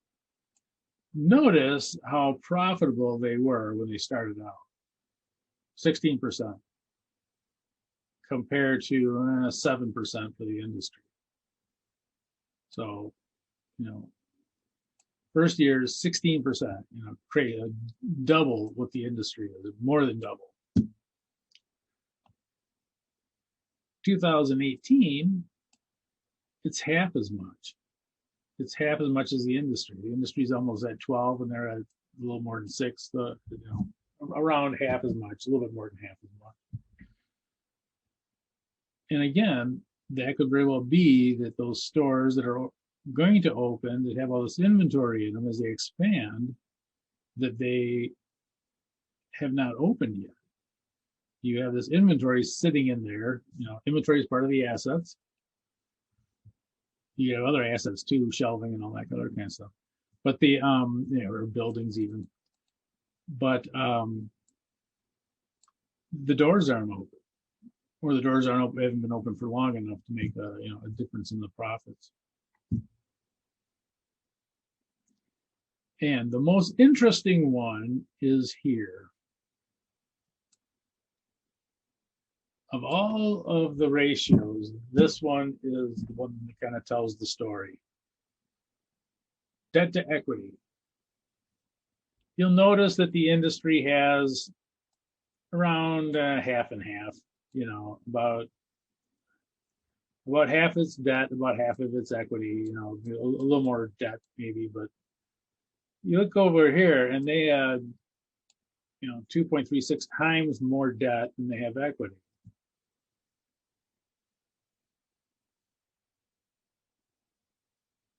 So, the question is, well, okay, but then you go to the next year and the debt to equity is down to 0.72. All right. So what happened? So the debt to equity ratio is just debt divided by equity. So if this ratio went down, what are the two scenarios that you can think of that would cause the debt to equity to decrease? And decrease fairly significantly in 1 year. They go from no debt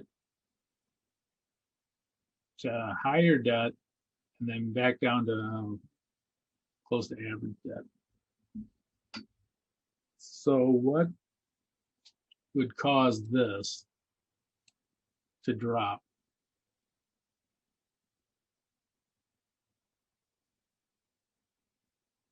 Well, if it's debt divided by equity, for this to drop, the debt would have to go up or down. Let's focus on the debt. Let's say it's caused by the debt. What would have to happen?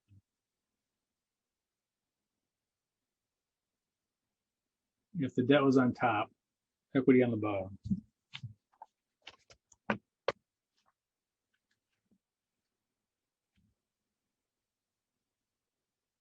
Oh, come on, you guys know this.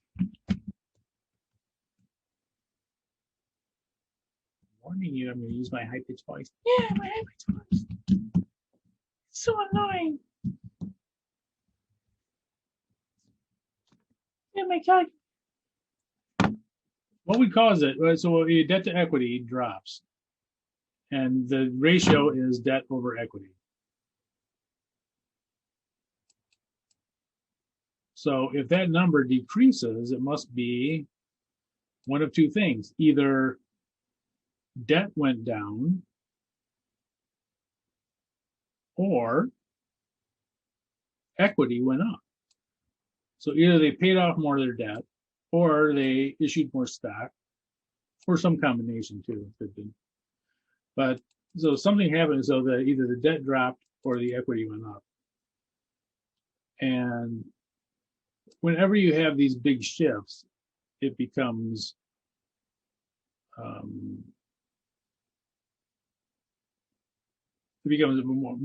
of a risk.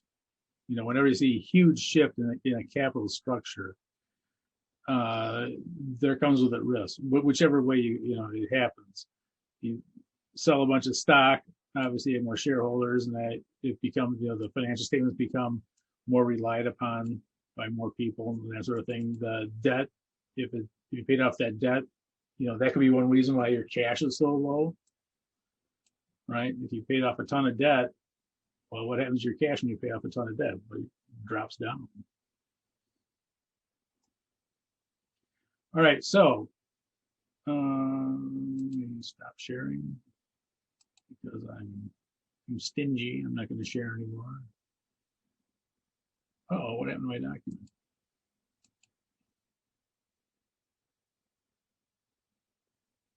Oh, here it is. Yeah, so for each one of those, just kind of go through and indicate what the risk might be. And you can also indicate, if it doesn't seem like there is a lot of risk, whatever, of these. But go through there and then also come up with, we talked a little bit about each of those, what things that might be the reason for it. And by the way, this is something that you definitely do in auditing. You sit around and talk about what could go wrong. I can tell you, I was an internal auditor for 3 years, and I would sit down. I remember I had a really good mentor for a while. I've had really bad mentors too, but I had a really good mentor, supervisor that, and we would just sit down and say, okay, well, what could go wrong? What's wrong with what could happen here? How could this person embezzle money? How could this person, do whatever? We just start going through scenarios.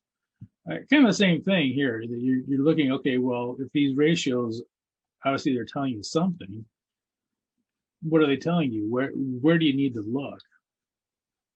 Certainly the quick ratio would have you looking at the cash. Where's the cash? What happens to cash?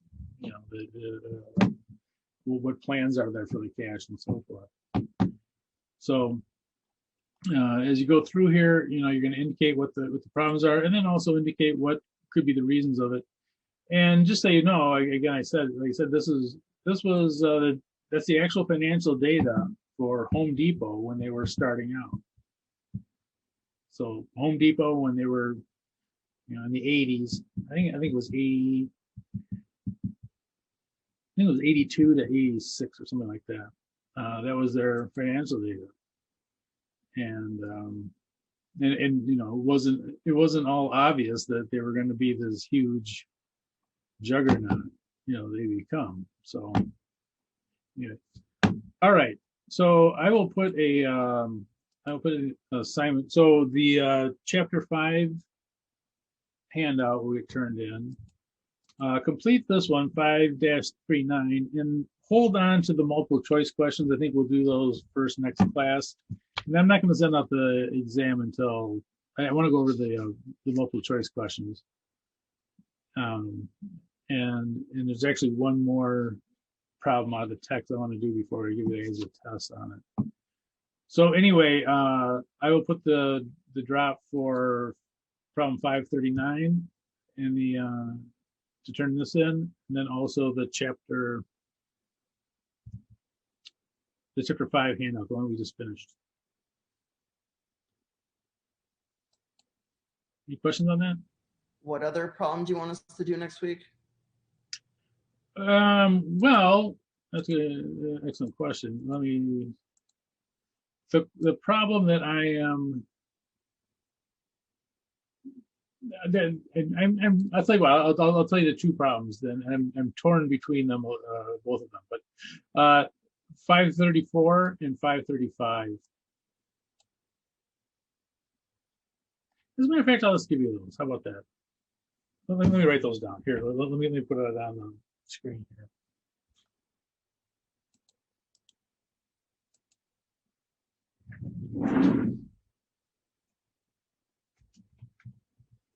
So these will be due. I'll put these as being due next next class.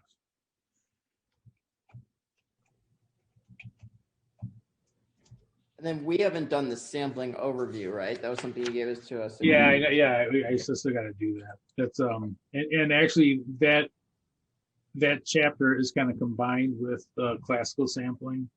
Those two are kind of stuck together, and there's a third type of substantive testing called they call it monetary unit sampling, which is also called probability proportional to size. So if you had that in a different class, it's the same thing. It's the same thing. It's like I'm talking to a wall. Yeah. So which questions did you decide? 535 or 534? 534 and 535. Okay. Are you gonna send us out the like Word document, or you want us to do our own? You can do your own, and you can actually even include it with the other one if you wanted. Oops. 535, 534. You know, with the 539.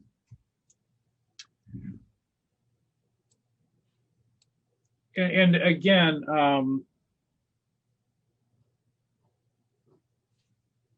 the textbook will tell you that documents that the client made that they send outside are external documents, and they're a higher level. They're not.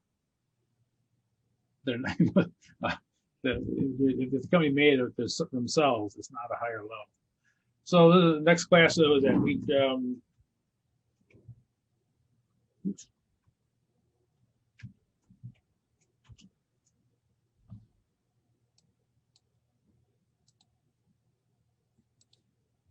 Well, here's a question. Like if you have a duplicate copy of the sales invoice, if the customer sent it to you or the vendor sent it to you, we're considering that internal because we're just saying it's a sales invoice. It was generated.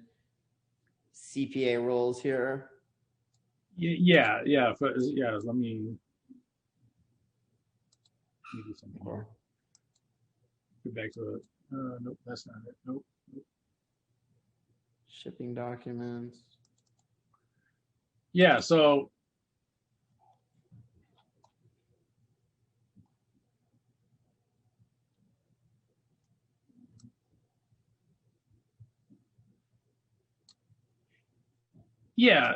this duplicate copies of the sales invoice, according to the author, that's an external document. It's not. It's an internal document. The sales invoice was generated by the client. They're going to send that to anyone. And by the way, you never use copies. If you get the original, you make your own copies, that's different. But if the client hands you copies of something, that's like handing you nothing. So you need the original ones. And this is an internal document. This would be a very low level. And the fact that it's copies would make it, virtually not worth the paper. Yeah, and by the way, and the author will also tell you that if they have strong internal controls, you can take copies. Well, if they have strong internal controls, they should be able to produce the original, in some form, the original documents. They could be electronic, but getting copies of them is not. And by the way, there have been tons of frauds that have been perpetrated because auditors took copies of stuff. Here's a copy of the contract. It's a $700 million contract, and there's a one-page copy of the contract. Crazy stuff. So anything that is internal, is going to be generally a lower level because they print them themselves, basically. Stuff that's external is going to be of higher level. A couple of things here that may not be obvious. Remittance advice, that's when the customer sends a payment and it might be for more than one invoice. So remittance advice is, of course now it's probably all electronic, but it could be for payment for more than one invoice. And that is obviously good evidence because it comes from someone on the, externally. Material requisition form, this is inside the place. If someone needs materials, it could even be for, if you need a computer or something, it could even have the same thing. But materials requisition form is inside the company. It's just if they need materials, they're asking for materials, basically.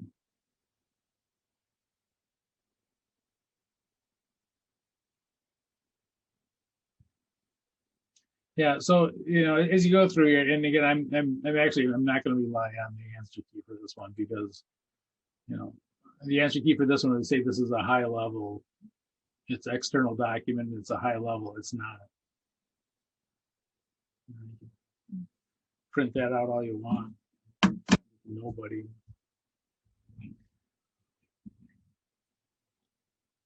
Okay, and then and up here, same thing.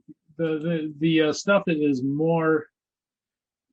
So here's usually you're looking at these things to figure out which is better evidence, and you also want to get enough appropriate evidence. So you're going to look for a couple things. The thing that if it's external document, it's better than internal. If it is your own work, that's more convincing than saying, than somebody else's work. So external documents, and through your own knowledge or your own work, whether it's recalculation or reperformance or whatever it is or observation, is better evidence than say hearing it from somebody else or from internal documents and that sort of thing. So your own personal knowledge as an auditor is more important than things that you get secondhand, basically. And external documents are better than internal.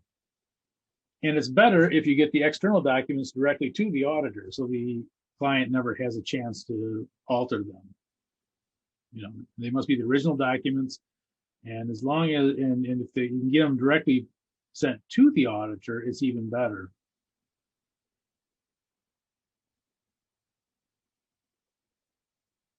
Any questions on that? So 34, 35, and that should where am I at? Can't find my screen.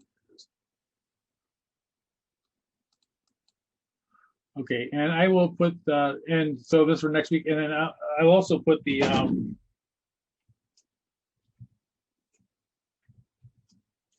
Chapter 5 handout. I have cap locks on, so it looks funny. So Chapter 5 handout, which we just completed, 534, 535, and 539. And we'll talk about these next week. And next week we'll also do the multiple choice questions for it, which you guys already have. You can take a look at those. I think what I'll do, what I did in classes in the past, is have the class go through and vote on, number one, is it A, B, C, or D? Put in your vote and give extra credit points to the class that add extra credit points on the exam, depending on how well they did. So if you get 50%, you get, two added on. If you get 75%, you get 3. If you get 90%, you get 4. If you get all of them right, you get 5, So I think we'll do that next week. And so if you want to take a look at those beforehand, that wouldn't be a bad idea. To go through. And yeah. Questions? Okay, so I will enter these right now. The Chapter 5 exam will be sent out next week.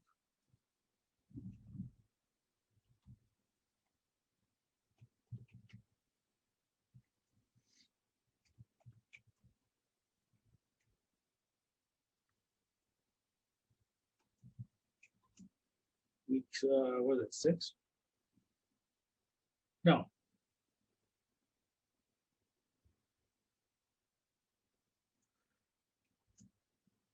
And it'll be due week 6. No, not 9/6. Isn't this the 5th week? I'm sorry? Wasn't this the 5th class? Oh, I thought it was the 4th.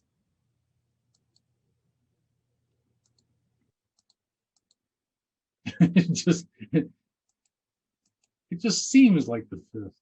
Yeah.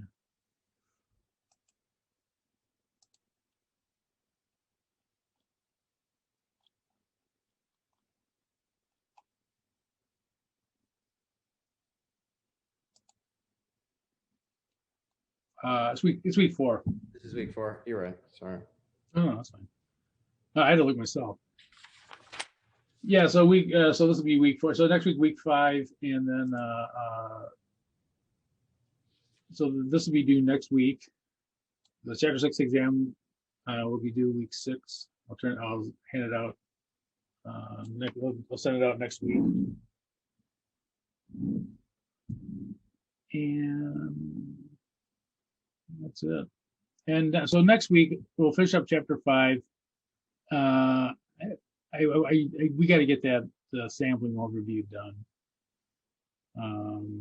We'll do that next week. So we'll finish up Chapter 5, do multiple choice questions in number 5, and we'll do the sampling overview. And then I can start assigning more questions out of the chapters 8 and 9, which are the sampling chapters. Okay. All right, guys. Well, probably enough fun for tonight. I will talk to you guys next week. If you have any questions, feel free to contact me. I'll be posting my office hours shortly, and the office hours I'm thinking about doing will be Friday. By the way, just because I post the office hours, you can always contact me if they don't work for you or whatever. I can do different times, but I'm just going to post these office hours of Friday at 2 and Saturday at noon. Of office hours. And if you're free at 2, I'm not going to have anything planned. So whoever tunes in. But I'll send it out shortly. But again, if you want help with anything or whatever, I'm free. Anytime I'm not teaching, I'm free. So, we can always work out some other time. You say the timing one more time. You said Friday. Friday at 2 p.m. and Saturday at noon. At 12 p.m. Okay. And do we go on this Zoom to get a hold of you, or how do you want to do it? It'll be actually a different Zoom meeting. I'll post it. It'll say office hours. It'll be a tab in Blackboard because it's going to be for all my classes. And I'll be actually blunt with you. I've done this before, and I've never had anyone show up to them. Apparently, once a week of me is enough. So, yeah, but like I said, if I do get more people showing up, I'll add more times. That's not a problem at all. So for right now, they'll start out with Friday at 2. It'll be a different tab. It'll be a tab for office hours in Blackboard, and Saturday at noon. So if we go through some of these questions, or we're looking at that multiple choice review or whatever before the next class, you're fine with, if we have questions and we'd rather not email them, we can show up to this? Yeah, or you could email them too. I'm not going to answer I won't answer the questions or what the right answer is, but I can certainly give you I can certainly give you advice on what it means and Sure. That sort of thing. Yeah, I won't, like I say, I won't give you the answer, but I can certainly, and you can do that through email or in the meeting, or however you want to do it. It's fine with